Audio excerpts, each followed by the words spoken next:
Well, I hope you're having a good Friday.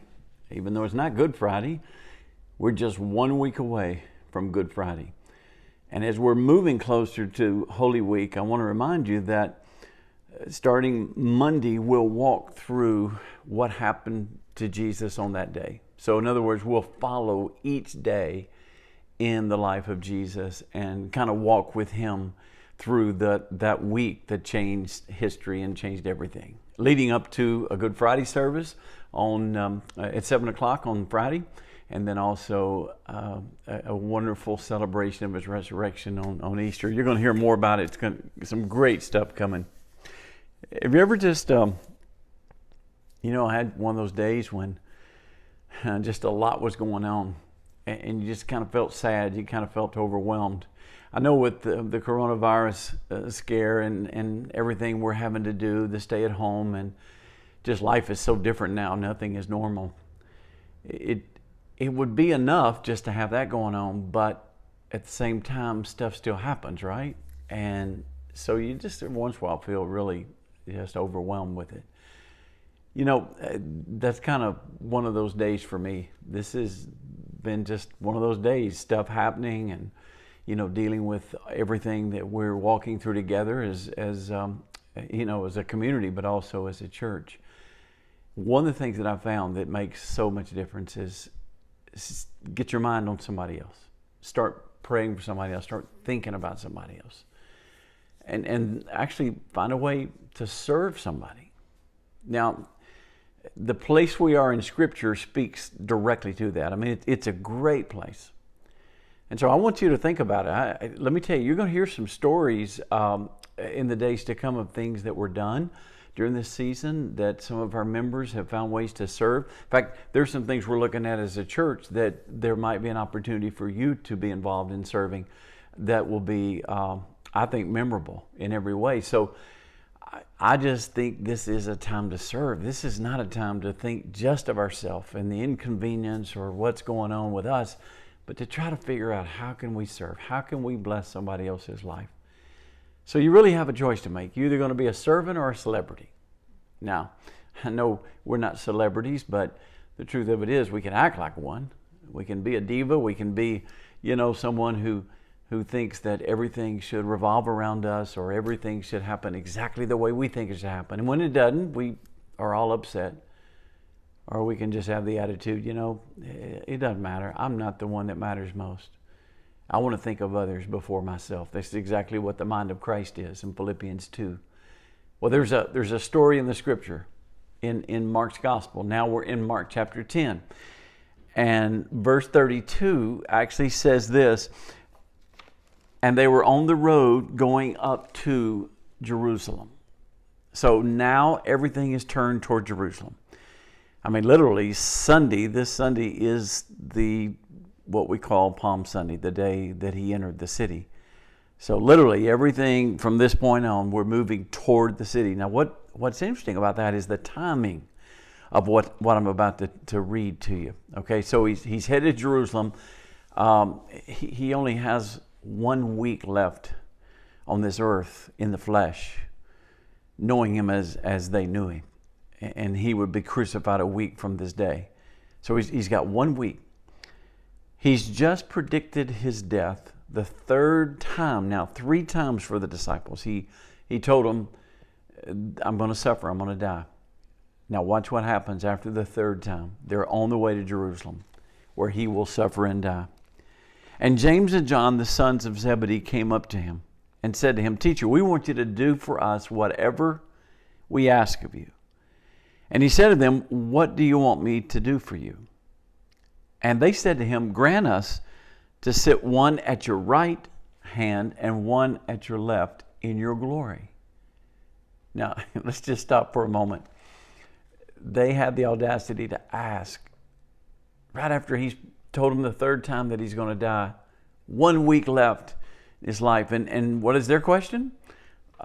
We want to have right hand, left hand honor. And of course, that was a place of honor because in the seating of their custom and their culture, the one seated on the right hand of the host was the honored guest, and the one on the left was the second most honored guest. And so they wanted those positions of honor. And Jesus has something remarkable to say. What's very interesting in Matthew's gospel, their mother comes and asks. So I think all three of them were involved, and maybe Matthew just told it from a mother's perspective, but Mark tells us from James and John. Now watch what happens as Jesus answers them. He looks at them again. They've asked us seats of honor. He says, you don't know what you're asking. Are you able to drink the cup that I drink, to be baptized with the baptism with which I'm baptized? And they said, yeah, we're able. And Jesus said, the cup that I drink, you will drink. And the baptism with which I'm baptized, you will be baptized. But it's to sit at my right hand, my left hand, that's not mine to grant. But it's for those for whom it has been prepared. You know, what's interesting is James was the first disciple to be martyred. First disciple to be martyred according to Acts chapter 12. And here he is. John was one of the few that lived to be old and died of most likely natural causes of just living a long time. So here are James and John wanting the seats of honor. And Jesus says, you're going to drink the cup I'm drinking. That's the cup of wrath, the cup of judgment, the judgment for sin. I think he's talking about how they're going to go through the pain and suffering of following Christ. And he said, and you're going to be baptized with what I'm baptized with, which is that persecution. But he said to sit at my right hand, my left hand, I can't give you that. That's not mine to grant. And then he says this. He says, you know that those who are considered rulers of the Gentiles lord it over them, and their great ones exercise authority over them. But it's not to be so among you. Whoever would be great among you must be your servant. And whoever would be first among you must be a slave of all. For even the Son of Man came not to be served, but to serve and give his life as a ransom for many. Wow, 1 week away. And he says, I'm here to serve and I'm here to give my life as a ransom for many. Now he does say among the Gentiles, yeah, you're going to have positions of authority. You're going to lord over. But that's not my kingdom. That's not who I am. Jesus came to start something new. He started a movement. He started a kingdom that was a kingdom of servants, not celebrities. And we have to make the choice. What better season to serve one another than during this season? Now again, I caution you not to put somebody at risk. But look for ways to bless somebody. Maybe it's a phone call. Maybe it's a letter. Maybe it's a text, an email. Maybe it's posting something. It could be in the social media realm, but it also could be something as simple as just going next door to your neighbor and checking on them. Or if they need food, you're going to make a run to the grocery store, and you can say, hey, what would you like for me to pick up? And you pick it up. You see, I just think anybody can be great. I don't think Jesus said that greatness is only for those that have some special gift. And it's not only for those who lord over others. No. In fact, Life magazine did a study one time, and they took the greatest leaders in history, those that were considered the greatest. I mean, an Albert Schweitzer, Mother Teresa, those that had incredible impact. And they began to look at their life and try to draw what are the common threads. The number one common thread. None of them started out to be great. That was not their goal. Their goal was to serve. And that's how they became great. Martin Luther King said it this way. Anyone can become great because anyone can serve. You don't have to know Plato or Aristotle. You don't have to know Einstein's theory of relativity. You only need a heart full of grace, a soul generated by love. So Dr. King was right. Anybody can be great. And it starts with choosing to serve. This would be a great time to make that choice. Before I leave you, I want to show you something. This is what is called mortar and pestle.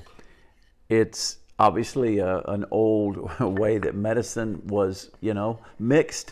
And this belonged to my father-in-law. And we have it, and of course it's something that's very special to us. You know what was interesting? He was a medical doctor and a very well-known medical doctor. And when I met him and got to know him, I was expecting as a doctor, he's going to drive the nicest car. He's going to wear the nicest clothes. He's going to be a celebrity. But let me tell you, when I think of my father-in-law, the word that comes to mind is not celebrity, even though he was. The word that comes to mind is he was a servant. I've seen him do so many things for people, help people, bless people. You see, he didn't come to be served as a doctor or come with an agenda that it's all about him. No. He came to serve. He came to give. And I saw him do it over and over, just like Jesus. Jesus said, I've come not to be served, but to give my life and to serve. And so my prayer is we'll make the same choice, especially in these days. May the Lord bless you on this Friday. I pray you'll join us again tomorrow. God bless you.